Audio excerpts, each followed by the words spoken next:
స్వర్గం. స్వర్గం అనేది ప్రతిఫలం. అది ఎంత ఖరీదైనదో ఎవరూ వివరించలేరు. ఆట అంతా దీనికోసమే. ఇది తన నీతిమంతులైన దాసులకు దేవుని నుండి అద్భుతమైన బహుమతి. ఇది పరిపూర్ణమైనది. పరిపూర్ణ ఆనందం మరియు ఆనందం ఉంది. మన మనస్సులో అటువంటి ఆశీర్వాదాల గొప్పతనాన్ని గ్రహించలేనందున ఆనందం మరియు ఆనందం వర్ణించలేనివి. దేవుడు చెప్పాడు, నా నీతిమంతులైన దాసుల కోసం నేను సిద్ధం చేశాను. ఏ కన్ను చూడని, ఏ చెవి వినని మరియు ఏ మానవుని మనస్సును దాటలేదు. వారు చేసిన దానికి ప్రతిఫలంగా సంతోషం కోసం దాచి ఉంచబడినది ఎవరికీ తెలియదు. స్వర్గం యొక్క ఆనందాలు ఈ ప్రపంచంలోని ఆనందం కంటే చాలా గొప్పవి. దేవుడు చెప్పాడు, మరియు దేవునికి మరియు ఆయన దూతకి విధేయత చూపేవారు కింద నదులు ప్రవహించే ఉద్యానవనాలలోకి ప్రవేశింపబడతారు. అందులో శాశ్వతంగా ఉంటారు మరియు అది అత్యున్నతమైన విజయం.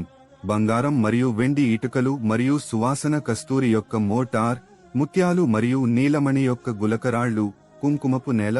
అందులోకి ప్రవేశించిన వ్యక్తి ఆనందంతో నిండి ఉంటాడు మరియు ఎప్పుడూ దుఃఖాన్ని అనుభవించడు. అతను అక్కడ శాశ్వతంగా ఉంటాడు మరియు ఎన్నటికీ చనిపోడు. వారు ఎన్నటికీ బట్టలు విప్పరు మరియు వారి యవ్వనం ఎప్పటికీ మసకబారదు. స్వర్గం యొక్క ఈడెన్ ఉంది. నీతిమంతుల కోసం దీని తలుపులు తెరవబడతాయి. స్వర్గం యొక్క 8 ద్వారాలు ఉన్నాయి మరియు దేవదూతలు వారిని సలాంతో స్వాగతిస్తారు. ప్రవక్త ముహమ్మద్ సల్లల్లాహు అలైహి వసల్లం అన్నారు, స్వర్గం యొక్క ఒక గేట్ యొక్క 2 గేట్ ప్యానెళ్ల మధ్య దూరం 40 సంవత్సరాల దూరం, కానీ అది చాలా రద్దీగా ఉండే సమయం వస్తుంది. స్వర్గం 100 స్థాయిలు. స్వర్గం యొక్క అత్యున్నత స్థాయిని ఫిర్దౌస్ అంటారు. దాని నుండి స్వర్గం యొక్క నదులు ఉద్భవించాయి మరియు ఫిర్దౌస్ పైన దేవుని అర్ష్. స్వర్గం యొక్క వివిధ స్థాయిలు నీతిమంతుల యొక్క వివిధ స్థాయిల కోసం ప్రవక్త ముహమ్మద్ సల్లల్లాహు అలైహి వసల్లం అన్నారు, స్వర్గంలోని ప్రజలు తమ పైన ఉన్న గదులలో నివసించే ప్రజలను అదే విధంగా చూస్తారు.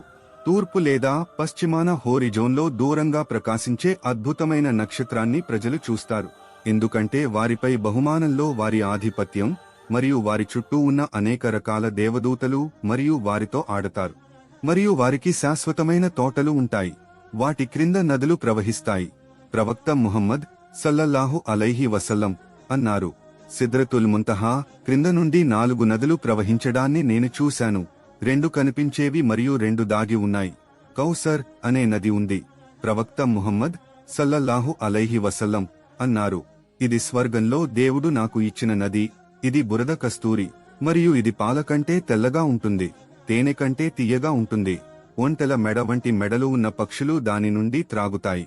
స్వర్గంలో పాల నదులు, వైన్ నదులు మరియు తేనె నదులు కూడా ఉన్నాయి. ప్రవక్త ముహమ్మద్ సల్లల్లాహు అలైహి వసల్లం అన్నారు, స్వర్గంలో తేనె సముద్రం, వైన్ సముద్రం, పాల సముద్రం మరియు నీటి సముద్రం ఉన్నాయి మరియు ఈ సముద్రాల నుండి నదులు ప్రవహిస్తాయి. స్వర్గంలో విభిన్న రుచుల పానీయాలను అందించే అనేక స్ప్రింగ్లు ఉన్నాయి. దేవుడు చెప్పాడు, నిజంగా భక్తిపరులైన ప్రజలు తోటలు మరియు నీటి బుగ్గల మధ్య ఉంటారు. దేవుడు చెప్పాడు, నిశ్చయంగా భక్తిపరులు ఛాయలు మరియు నీటి బుగ్గల మధ్య ఉంటారు మరియు అక్కడ వారికి అల్లం కలిపిన ఒక కప్పు ద్రాక్షారసం త్రాగడానికి ఇవ్వబడుతుంది మరియు అక్కడ సల్సబిల్ అనే నీటి బుగ్గ ఉంటుంది. ఎత్తైన ఉద్యానవనంలో వారు అననుకూలమైన మాటలను వినరు. దానిలో ప్రవహించే నీటి బుగ్గ ఉంది. దాని లోపల ఎత్తైన మంచాలు మరియు కప్పులు ఉంచబడ్డాయి మరియు కుషన్లు వరుసలో ఉన్నాయి మరియు చుట్టూ తివాచీలు వ్యాపించాయి. నిజానికి మీరు అక్కడ ఆకలితో ఉండకూడదని లేదా బట్టలు లేకుండా ఉండకూడదని వాగ్దానం చేయబడింది. మరియు నిజానికి మీరు దాహం వేయరు లేదా సూర్యుని వేడిని అనుభవించరు. మరియు శాశ్వతమైన ఆనందం యొక్క తోటలలో అందమైన భవనాలు. ఎవరైతే తమ దేవునికి భయపడి ఆయన పట్ల తమ కర్తవ్యాన్ని నిర్వర్తిస్తారు, వారి కోసం ఒకదానిపై ఒకటి ఎత్తైన గదులను నిర్మించారు. దాని కింద నదులు ప్రవహిస్తాయి. ఇది దేవుని వాగ్దానం మరియు దేవుడు తన వాగ్దానాన్ని విఫలం చేయడు. శాంతి మరియు భద్రత ఉంటుంది. అందమైన సరసమైన స్త్రీలు మంటపాలలో నిగ్రహించబడ్డారు. ఖుర్తుబీ చెప్పారు, పండితులు చెప్పారు, స్వర్గంలో రాత్రి మరియు పగలు లేవు. వారు శాశ్వతమైన కాంతిలో ఉంటారు. కానీ రాత్రి వచ్చినప్పుడు వారికి తెలుస్తుంది, ఎందుకంటే తెరలు వేయబడతాయి మరియు తలుపులు మూసి వేయబడతాయి మరియు పగలు ఎప్పుడు వారికి తెలిసి వస్తుంది, ఎందుకంటే తెరలు తీసివేయబడతాయి మరియు తలుపులు తెరవబడతాయి. దేవుడు చెప్పాడు, మరియు వారు ఉదయం మరియు సాయంత్రం వారి జీవనోపాధిని కలిగి ఉంటారు. అటువంటి స్వర్గం ఉంది. మన బానిసలలో ధర్మబద్ధంగా మరియు ధర్మంగా ఉన్నవారికి మేము వారసత్వంగా ఇస్తాము. ఇబ్నే కసీర్ చెప్పారు, దీనర్థం పగలు మరియు రాత్రి సమయాలకు ఇంచుమించు ఏదో అర్థం. అక్కడ పగలు మరియు రాత్రి ఉంటుందని అర్థం కాదు. కాంతిలో మార్పుల ద్వారా సమయం గడిచిపోతుందని వారు తెలుసుకుంటారు. ఇబ్నే తైమియా చెప్పారు, స్వర్గంలో సూర్యుడు లేదా చంద్రుడు లేవు మరియు పగలు లేదా రాత్రి లేదు, కానీ వారు అష్ దిశ నుండి ప్రకాశించే కాంతి నుండి ఉదయం మరియు సాయంత్రం తెలుసుకుంటారు. పరదేశు అద్భుతమైన ఆహ్లాదకరమైన సువాసనతో నిండి ఉంది. విశ్వాసులు చాలా దూరం నుండి గ్రహించగలరు. స్వర్గంలో మంచి మరియు అనేక రకాల చెట్లు మరియు పళ్ళు ఉన్నాయి. ప్రవక్త ముహమ్మద్ సల్లల్లాహు అలైహి వసల్లం అన్నారు, స్వర్గంలో ఒక చెట్టు ఉంది. దీని నీడలో ఒక యాత్రికుడు 100 సంవత్సరాలు ప్రయాణించగలడు మరియు దాని అంచుకు చేరుకోలేడు. టూబా అని పిలువబడే ఒక చెట్టు ఉంది. ఇది ఒక భారీ చెట్టు. ఇది స్వర్గంలోని ప్రజల దుస్తులకు, దాని పువ్వుల బయటి భాగాల నుండి బట్టను ఉత్పత్తి చేస్తుంది మరియు స్వర్గం యొక్క చెట్ల ట్రంక్లు బంగారంతో ఉంటాయి. ముహమ్మద్ సల్లల్లాహు అలైహి వసల్లం అన్నారు, స్వర్గంలో బంగారంతో చేసిన ట్రంక్ లేని చెట్టు లేదు. కోడి మాంసం, వారు కోరుకునే ఏదైనా, మరియు విశాలమైన మరియు మనోహరమైన కన్నులు కలిగిన సరసమైన ఆడవారు భక్తులకు భార్యలుగా ఉంటారు. వాటిలో బంగారు పలకలు మరియు పాత్రలు చలామణి చేయబడతాయి మరియు ఆత్మలు కోరుకునేవి మరియు కళ్లకు ఆనందాన్ని కలిగించేవి ఉన్నాయి మరియు మీరు అందులో శాశ్వతంగా ఉంటారు. మరియు వాటిలో గుండ్రని వెండి పాత్రలు మరియు స్ఫటిక కప్పులు పంపబడతాయి, వెండితో చేసిన క్రిస్టల్ క్లియర్. వారు వారి కోరికల ప్రకారం దాని కొలతను నిర్ణయిస్తారు. వారు అమర బాలలచే వడ్డిస్తారు. కప్పులు మరియు జగ్గులు మరియు ప్రవహించే వైన్ నుండి ఒక గ్లాసు వైన్. అందులో వారు బంగారు మరియు ముత్యాల కంకణాలతో అలంకరించబడతారు మరియు వారి వస్త్రాలు పట్టుతో ఉంటాయి. అందులో ఎత్తైన సింహాసనాలు ఉన్నాయి మరియు కప్పులు చేతిలో ఉంచబడతాయి మరియు మెత్తలు వరుసలలో ఉంచబడతాయి మరియు గొప్ప తివాచీలు విస్తరించబడతాయి. ప్రవక్త ముహమ్మద్ సల్లల్లాహు అలైహి వసల్లం అన్నారు, స్వర్గంలో ప్రతి శుక్రవారం ప్రజలు వచ్చే మార్కెట్ ఉంది.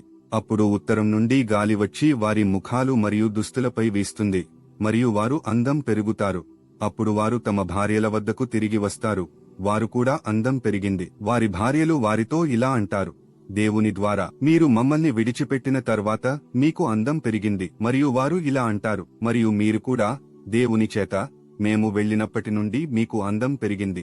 స్వర్గంలోని ప్రజలు తమ ప్రాపంచిక జీవితం మరియు మరణం గురించి సమావేశమై చర్చిస్తారు. వారు సరదాగా మరియు ఆడుకుంటారు. చెడు పనులు మరియు కోరికలు ఉండవు. ఎవరూ ఒకరినొకరు ద్రోహం చేయరు.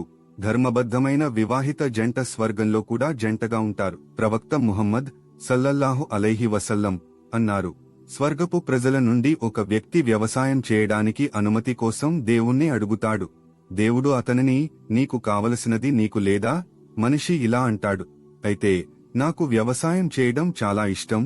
కాబట్టి అతను విత్తనాలను విత్తాడు మరియు రెప్పపాటులో మొక్క పెరుగుతుంది మరియు దాని పండ్లు పండుతాయి మరియు పర్వతాల వలె మారుతాయి. స్వర్గంలోని ప్రజలు వారు కోరుకున్నది పొందుతారు. ఎప్పుడైనా ఏదైనా దేవుడు వారికి ఇస్తాడు. ముహమ్మద్ సల్లల్లాహు అలైహి వసల్లం అన్నారు, ఒక విశ్వాసీ స్వర్గంలో బిడ్డను కోరుకుంటే అది గర్భం దాల్చి పుడుతుంది మరియు తక్షణం కావలసిన వయస్సుకు పెరుగుతుంది. దేవుడు చెప్పాడు, ఈడెన్ గార్డెన్స్ వారు ప్రవేశిస్తారు మరియు వారి తండ్రులు, వారి భార్యలు మరియు వారి సంతానం నుండి ధర్మంగా ప్రవర్తించేవారు. వారు మరియు వారి భార్యలు ఆహ్లాదకరమైన నీడలో సింహాసనాలపై ఆనుకుని ఉంటారు. పరదేశులోని ప్రతి ఒక్కరికి భూమి యొక్క 100 మంది పురుషుల బలం ఇవ్వబడుతుంది మరియు ఈ ప్రపంచంలోని నీతిమంతులైన స్త్రీ పురుషులందరూ పరదేశులో యువకులుగా మరియు కన్యలుగా రూపాంతరం చెందుతారు. మరియు స్వర్గంలోని ప్రజలు నిద్రపోరు లేదా అలసిపోరు. స్వర్గంలోని స్త్రీలు ఈ ప్రపంచంలోని స్త్రీల వలె ఉండరు. వారు ఋతుస్రావం మరియు ప్రసవానంతర రక్తస్రావం లేకుండా ఉంటారు. ఉమ్మి, శ్లేష్మం, మూత్రం మరియు మలం లేకుండా ఉంటారు. ఈ ప్రపంచంలోని నీతిమంతులైన స్త్రీలు లేదా భార్యలు స్వర్గంలో ఉన్న ఆడవాళ్ల కంటే అందంగా ఉంటారు. భూమిలో ఎంత చెడ్డగా కనిపించినా, ప్రజలు ఎంత వెక్కిరించినా, ఆమె నీతిమంతుడైతే మరియు పురుషుడు నీతిమంతుడైతే ఇద్దరూ చంద్రుడిలా అందంగా ఉంటారు. నిజానికి ఈ ప్రపంచంలోని ప్రతి జీవికి ఒక కోరిక ఉంటుంది. అది సహజమైనది. నీతిమంతుల కొరకు సరసమైన స్త్రీలు ఉంటారు, వారి ముందు ఎవరూ ముట్టుకోలేదు. సరసమైనవాళ్ళు దేవుడు స్వర్గం కోసం ప్రత్యేకంగా చేసిన జీవులు మరియు వాటిని కన్యలుగా చేశాడు. దేవుడు చెప్పాడు, నిశ్చయంగా పవిత్రమైన వారికి విజయం, తోటలు మరియు ద్రాక్ష తోటలు మరియు సమాన వయస్సు గల యువ పరిపక్వ కన్యలు ఉంటాయి. స్వర్గంలోని సరసమైన స్త్రీలు తీపి, అందమైన మరియు ఆకర్షణీయమైన స్వరాలతో పాడతారు. ప్రవక్త ముహమ్మద్ సల్లల్లాహు అలైహి వసల్లం అన్నారు, స్వర్గంలోని ప్రజల భార్యలు తమ భర్తలకు ఎవ్వరూ వినని అత్యంత అందమైన స్వరాలతో పాడతారు. వారు పాడతారు, మేము మంచివాళ్లం మరియు అందంగా ఉన్నాము. గొప్ప వ్యక్తుల భార్యలు వారి భర్త యొక్క కంటెంట్ మరియు సంతోషాన్ని చూసే, మేము శాశ్వతంగా ఉన్నాము మరియు ఎప్పటికీ చనిపోము, మేము సురక్షితంగా ఉన్నాము మరియు ఎప్పటికీ భయపడము, మేము ఇక్కడే ఉన్నాము మరియు మేము ఎప్పటికీ పోదు.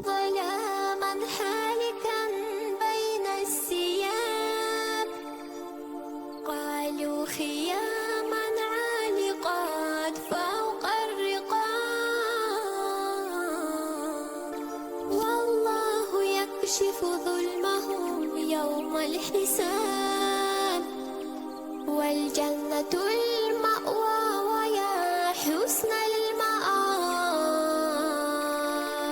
يا أختنا بالله لا يغويك ذا الشيطان إن الحجاب فريضة من ربنا المنان.